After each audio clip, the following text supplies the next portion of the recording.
Welcome to another CHRO Conversation, hosted by the Center for Executive Succession at the Darla Moore School of Business.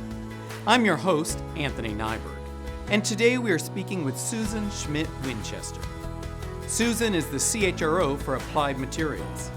As a member of the executive leadership team, she works with the HR leadership team and the executive leadership team to set the HR strategy in a company with more than 33,000 employees who are located in more than 120 cities and 24 countries around the world. Together, these employees generate more than $26.5 billion in annual revenue and have totaled more than 17,000 patents. Prior to her current role, she served as the Senior Vice President and CHRO of Rockwell Automation.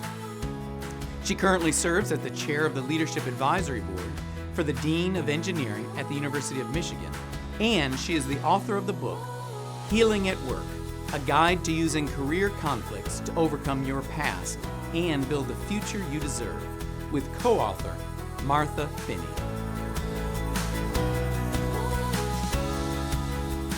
Susan, thank you very much for coming down and joining us. It's really a pleasure to have you here on campus. Well, I feel honored to be here. Thank you very much, Anthony. So can you, just to jump right in, can you describe a little bit about what you think the role of HR is, and maybe even specifically your role as CHRO Sure. in Applied Materials going forward? Well, my role as the head of HR is to partner with the CEO and the executive team to set the strategy for the company. And of course, business strategy is always about people and organization. And so how do we think about culture? How do we think about leadership? How do we think about talent? That's my role, to play a part in helping to shape that for the whole company.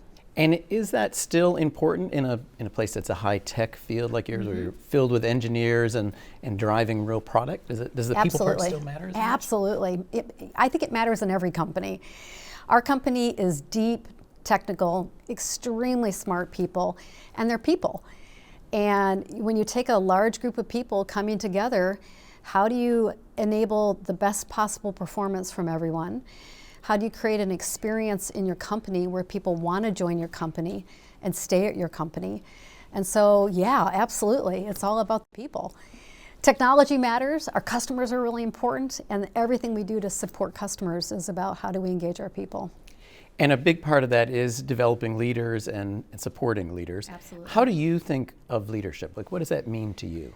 Well, this is a great question. We could spend probably several hours on this. When I think about leadership, we have a model at Applied Materials, we call it the suitability model. And it's really thinking about who's most suited to do specific roles. And I think, in our role as HR people, assessment of our people is foundational to so many of our decisions. Who do we select? Who do we promote? How do we coach and develop people? Whose name goes on succession plans? It's all based on how we think about assessing.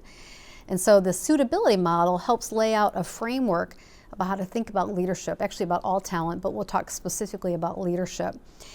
And so there are 4 pillars to this model, and all matter.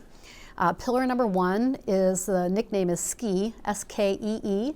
It stands for skills, knowledge, experience, and education. That's easy. Everybody gets that. So we're in a high-tech company. We have a lot of brilliant materials scientists, physicists, chemists. So that's the SKEE category.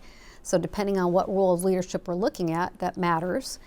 The second element of the suitability model often gets overlooked, and it's really key to think about this, particularly when we're looking at leadership. And it's called capacity for complexity. And what it basically means is that work varies in complexity, and people's ability to navigate complexity also varies. And when we're thinking about matching leaders into key big jobs, we want to make sure the people we're putting in those roles are capable conceptually to handle the complexity. And so when I'm talking about complexity, I'm talking about risk. What's the level of risk that has to be managed? The shareholders, the level of innovation that's required from this particular role, the complexity of the ecosystem that you may be operating in. And so depending on what level of leadership you're talking about, from frontline people manager all the way up to CEO, those are different levels of complexity that are required. And so to me, it's really important we match people into roles in a way that the job's not too big or too small for them. There's an excellent book called $1 Billion Lessons that talks about companies that have lost billions of dollars of shareholder value. If you read it through the lens of, did the CEO have the capacity to navigate the complexity, you can see in several of the chapters where the answer to that question was no. They missed key things in the environment, the horizon, converging and connecting things that others weren't able to do. And as a result, the company lost billions in shareholder value. The third category is also really important, and it's called temperament. And it basically means we all have a nature. We all have pluses and minuses. We all have good days and bad days. And where temperament becomes problematic again, talking about leadership, is if a person has some element of their temperament that's impairing their effectiveness and or impairing the effectiveness of others.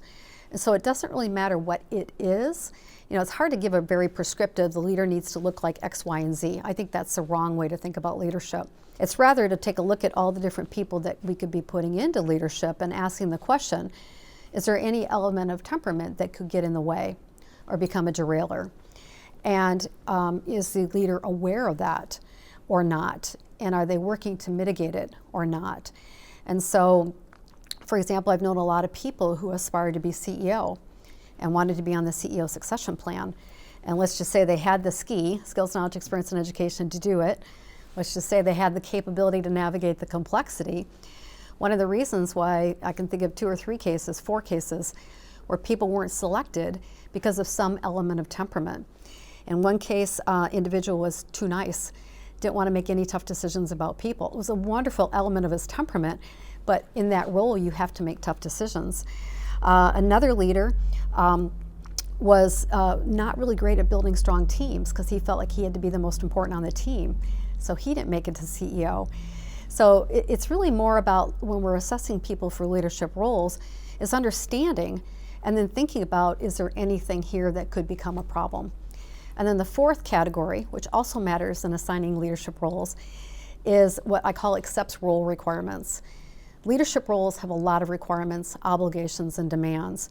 And is the person we're thinking about for a key role interested in and value doing that, or not? Because if you don't value the role requirements, no matter what you have for the other categories, it's not going to work out. And so that model has been really helpful for us in thinking about, how are we testing people to take on more complexity? How have we done helping people be aware of what their temperament issues might be and how to manage it? So that's a broad way of answering your question. The model is originally based on some great work. Dr. Elliot Jacks, Nancy Lee, Mark Van Cleve, Ken Wright, a whole group of people have really built on that model to help us understand how we think about that. So it sounds very much like a 3D version of what we normally think of as just as a competency model. I would say it is definitely a way of thinking about it, 3D. I think it helps create clarity. I think a lot of the competency models are ambiguous. And so words like, are they a strategic thinker? Okay, is that strategic thinker for a 12-month plan or a 20-year plan? It's a very different level of capability around complexity. And I just think that it helps us better articulate what's really happening. So it sounds like a great way to be more precise about getting the right match in kind of almost any job. Correct. Do you find, in talking to you about this a couple of times now, I hadn't thought about it, but do you find that this then also actually helps with creating a more diverse and inclusive workforce if you're focusing on the specifics of the job rather than what you described? Absolutely, because then you're looking at everybody through a lens of these different elements of criteria, and you're doing the appropriate weighing of the pros and the cons for every one of us. There's never a perfect candidate, ever, for any job. And what I love about it is it becomes a much more structured way of talking about people, a much more grounded way, knowing that these key elements are really critical to making sure we're getting people matched to the roles. So the whole world now seems to be captivated by artificial intelligence, and particularly the large language models and such. How do you see that affecting HR? I know that's an impossibly broad question. Well, everyone's talking about this right now, so it's front and center of my thinking. So first of all, from an HR standpoint, I think we have to think about it in 2 different ways. One, what's our role in enabling the company to leverage that capability within our organization for re-engineering of work, redesigning how we do what we do. And so there's a lot of people implications of that. We have a big role to play there. And then also in our own function, I see huge opportunities for augmenting the work that we do and enabling us to do even more supporting the business. So having worked in HR now almost 36 years, there are a lot of things that happen in the HR organization that we're ultimately working to get more and more into our shared services organizations, leveraging technology and capability. I think AI is going to augment our capability to get more of that, as Satya talks about at Microsoft, the drudgery of work, so that enables to do the high value, meaningful work that we love to do with our customers. So do you see this as not displacing workers so much as helping workers get to be doing things that feel more meaningful, are more impactful, et cetera? I do. I think it's going to be a huge augmentation of our capability, enabling people to do the work that they desire to do. So yes, I'm sure that roles will change. Roles have changed over time, regardless of whether we had Gen AI or not. And so I think some roles will dramatically shift in terms of the capabilities. But ultimately, I think it's going to be a good thing for all of us, because I do think it's going to enhance our ability to do even more in the companies. I really do. And I was just reading something on the plane yesterday, flying down, that indicates that 80% of roles can benefit from the generative AI capabilities that we're going to have at hand. And what's the role of HR, or maybe specifically CHROs, in driving this implementation, and then that borders on the ethics of it, right? So we have the current administration just announced their own guidelines on what they're going to be trying to do within the administration. Yesterday there was a big international agreement on some guidelines. Should HR be in the forefront of this? I definitely think so. I mean, I think this is a business topic. We're obviously at Applied Materials spending a lot of time talking about this. We're organizing an AI leadership team to think through implications for our company, to manage it responsibly and thoughtfully. There are huge IP potential risks, which of course we all know, and huge opportunities. I just think I dream in HR about the things that we could do differently as we leverage the new capabilities. So for example, I was just finishing writing performance reviews. Now that's a really important thing we all do as managers. But over the year, it'd be great if I could just, leveraging Gen AI to say, pull all the information I've written about Anthony through email, through Word documents, through whatever communications we've had, summarize all that, summarize all the feedback from the other people I get through my HR system of record, and provide a draft. Then I, of course, need to go in and then modify it, make sure it's accurate, et cetera. But what a huge time saver. Both time saver and would remove some of the recency bias and some of the other things that might just come into our mind. But as far as HR playing a role, the answer is yes. I mean, I think every company, well, I guess I should say every company, my company, and I'm sure many others, are working very hard to leverage the technology and the capabilities in a responsible and a thoughtful and a careful way. And HR has a huge role to play. The thing about generative AI is it learns from things in the past. And so things in the past may have inherent bias.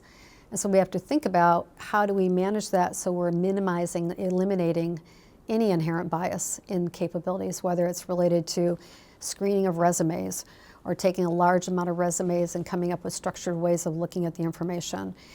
That's going to be a key place where we have to be working in partnership with our GIS, our Global Information Systems team, as well as our companies that we're working with. That's going to be key. And another area that hasn't yet gone away is the whole return to work issue, and everyone seems to have an opinion on it and be excited about it. You shared that your company's actually going even more back into the office. That's right. So our company is very special. We are at the center of every major inflection happening in the world. The technology inflection is based on the capability of the world to create chips, and our company is the company that makes the equipment that makes chips.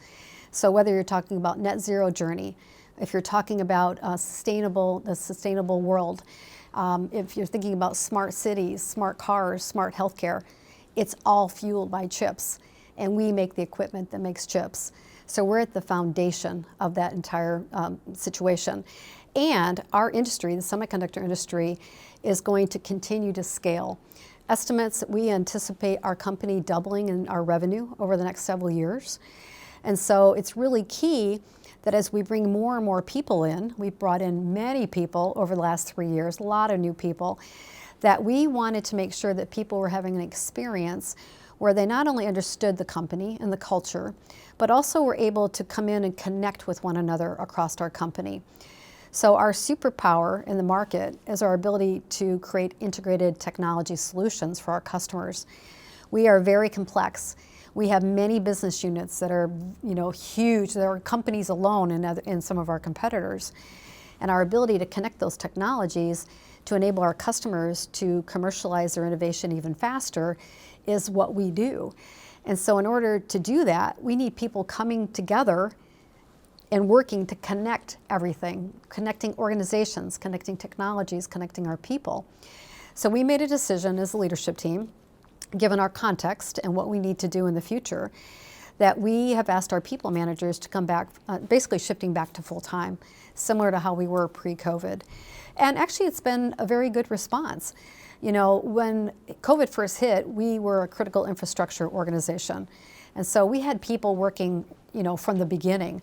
Our manufacturing technicians, our customer engineers on site, our process support engineers. We have a lot of people that needed to continue to come on campus. And so the shift now, asking people managers, come back. We need you to coach, inspire, collaborate, connect, create culture with all of our new people, was almost a no-brainer that we needed to ask our managers to shift back to full-time. And so we are. October 1st was our date when we asked people to start doing that. So I am a big believer in this, and I love that, and because I know when I'm not in the office, I'm not actually working. But what's the argument you say? Obviously, your employees have all bought into and what's the general argument out there to those that say, yeah, but I can get my work done better. I'm more efficient when I'm at home. The commute is so expensive in time and cost, et cetera. Well, first of all, I want to note that even before COVID, we had flexibility. And so we still have flexibility, but what we're saying is we need you managers, we need you to help shape our future generation. We're going to have so many future leadership opportunities. We just need to be doing that. So flexibility is still part of the formula. And I think from an employee standpoint, a lot of employees, and of course this makes sense, feel they can be more productive, efficient, whatever at home. And that can be true. The thing that's unique for us is that you may be really good at your job and you may be able to work virtually and be very effective, as you've proven you could do that. And we need you connecting across the organization more. And so that's the piece that's unique for us, is that connection across teams. And actually when we did our annual employee engagement survey this year, one of our big opportunities is more connecting across the organization. Our company has been around for 55 years. It's been incredibly successful, as you know, and it's been successful in the past based on how certain organizations, so if you were in the etch team, you were an etch engineer and you grew up in etch and that's where you spent your time. Now as we start connecting our technologies across the portfolio, thinking about broadening people, because working across the different technologies, integrating these different capabilities, we need you working across outside of your own organization, working with others to come together to brainstorm how to create creating solutions for high-value problems for our customers. That's the piece that's different. You might be really good at what you do and can work virtually, and we need you working across. That's, as I mentioned, the superpower of the company. You co-authored a book called Healing at Work, a guide to using career conflicts to overcome your past and build the future you deserve. I know you're passionate about that topic, and you're going to talk to our students about it also. Could you give a quick overview of what that is? Sure. So I think most of us think of the workplace as an origin of stress. I certainly did for 30 of my 35 years. And what I discovered along the way is that a lot of the experiences I was having in my career were actually linked to my experience growing up as a kid, and in not necessarily helpful ways. So for me, I learned certain strategies for navigating my childhood, which I would put in the category of perfectionism and people-pleasing, which is a really exhausting way to live. And what Martha and I do in the book is we actually teach people that rather than thinking of the workplace as an origin of stress, it actually can be a laboratory for emotional healing. And we can use moments at work when we have conflict with others when we feel emotionally triggered, which of course happens a lot in the workplace. Those are those moments, I call them bumper car moments, when we can actually practice new ways of interpreting what's happening, as well as thinking about new ways of responding to what's happening by becoming really clear about how that past is affecting us every single day, in most cases unconsciously. So this really flips how we think about well-being in saying that the workplace can actually improve our well-being both in the workplace and at home. Absolutely. That's exactly right. That's a remarkable message. That's what I'm going to talk about today. And that I think we need to go do soon. So thank you again very much for You're welcome. joining us. It's really a great pleasure. Thank you. I had a lot of fun. Thank you. You just listened to another CHRO conversation. Today, Susan Schmitt Winchester of Applied Materials shared her views regarding the role of HR as a strategic partner in driving business success. She also shared her thoughts on how the workplace can bring opportunities for professional and personal growth that are often overlooked. On behalf of all of us who are associated with the Master of Human Resources program and the Center for Executive Succession here at the University of South Carolina, thank you for joining us.